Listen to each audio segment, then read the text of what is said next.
We're set to go.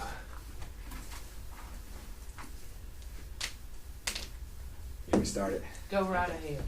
All right, so having this conference to discuss 4 different things based on our my self-assessment, and then how you assess me as well. Areas of strength, areas of growth, items that are rated differently, and then strategies for increasing knowledge, skills, and experience, and identify areas of growth. All right, so first we can look at the areas of strength. And we'll kind of find areas of strength as anything that's rated as 4 or above. I think I'll look at for each standard, if the majority are 4 or above, I would say that's kind of an area of strength. So for instance, anything standard 2, school climate, had 3 4s and 3 5s. So that's probably something that you see as an area of strength for me. If we're looking at organizational management, standard 4, same year, 3 4s and 2 5s, so that may be an area of strength for me. Standard 6, teachers, staff, evaluation, had 4 4s, so that's an area of strength that you see. And then standard 7, professionalism, that had 5 4s. So also something you see as an area of strength. Kind of to summarize that for me, the things that are personal skills and characteristics and skills that you bring from just your educational background, I feel like you're very strong in. So those were the areas of creating a positive school climate, making sure you're professional with the staff, always making sure you're following the policies and procedures that are set forward for you, anything in dealing with students and parents. Those are strengths of yours, and what you bring to the table as an expert teacher also helps our staff in building their skills. Okay. All right. So next we can kind of look at the areas of growth, and for this one, I guess we can start off with the kind of the lowest ranked one overall, and then kind of see some other areas, or I just kind of let you talk, or we'll just talk about some other things. I know understanding for organizational management, creating an annual budget, that's something that you put as a 2. I myself saw that being put it as a 1. Mm-hmm. And I think from my standpoint, I saw it as areas of growth just because exposure, actually getting around to it, seeing it. I know you've been doing a lot lately, or anytime we can, just trying to expose me to the financial side of things, learning about it. So it's something that I don't feel as comfortable with yet, but I know as time goes on, and just kind of being privy to it will definitely help out and make me feel more comfortable about that. And I think that was my only 2. Mm-hmm. And I rated a 2 for the same reasons, just basically because of job description. It's not something that you've had the ability to work with too much. I gave it a 2 instead of a 1 because you work with the athletic budget. You got to still get through a full year's process with that. But I think, signing POs, knowing what's going on through the athletic receipts and things that are going on, you're getting more exposure even with that this fall.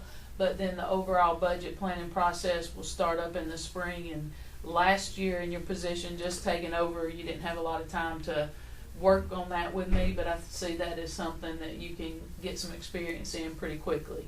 Yes, agreed.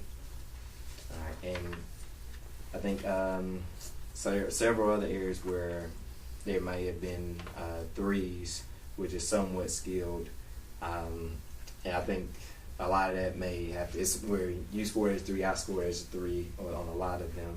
And I think a lot of that still has to do with the same thing, time, development, continuously just going through the process, whether it's having the classroom learning, having, meeting with administrators and picking up on things, our conversations, all of those things, kind of improving upon it. And a lot of that for me was under human resource management, and that is something that typically falls on the lead administrator in the building, but also we do involve all the administrators and our hiring and building the capacity within the building. So that's something that will, also you'll be able to be involved in all those areas. It's just the amount of time needed to get that practice in.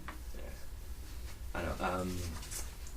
For the next ones that are rated differently by the candidate sponsor, it's a good thing about it. We were never off by more than one standard deviation. So even if it was different, it wasn't a big difference.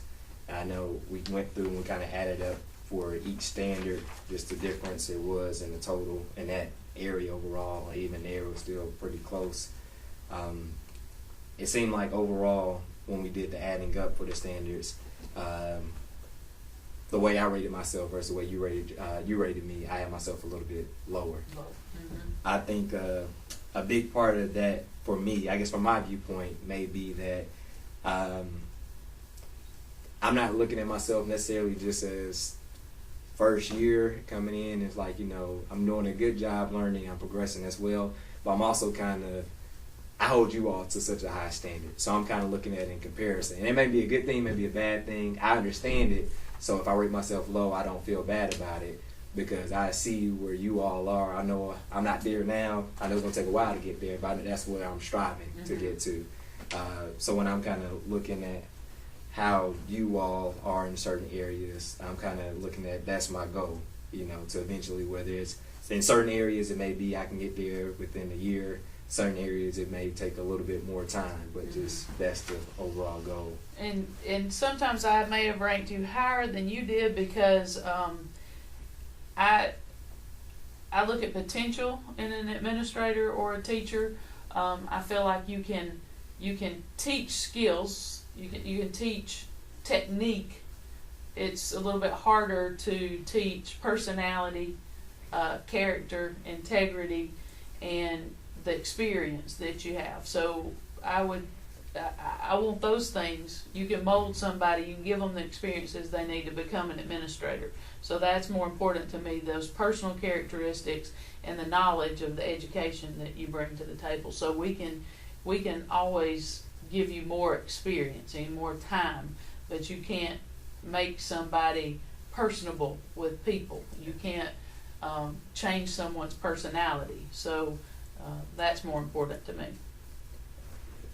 I guess the last part, just strategies for increasing knowledge, skills, and experience in identified areas of growth.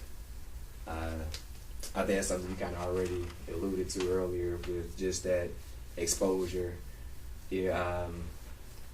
Last year kind of coming in mid-year was a little different, but this year being exposed to more things and being able to see more things, but specifically with the budget or just anything financial-wise, that's really going to help to improve that area.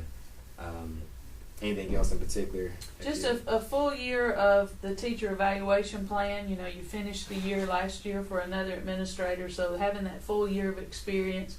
The human resources part, we will start, planning for next year in December, so you'll be able to be involved in how that full process works and how we do the hiring and bringing people in and any changes that will happen in the building for the next year. So I think, being able to be involved from the beginning with that will give you a good, clear picture of how that works. And then the budget process will also start pretty quickly after the holidays, so we can get some experience with that. All right, sounds good. I think we are good to go. All right, thank you, sir. Thank you.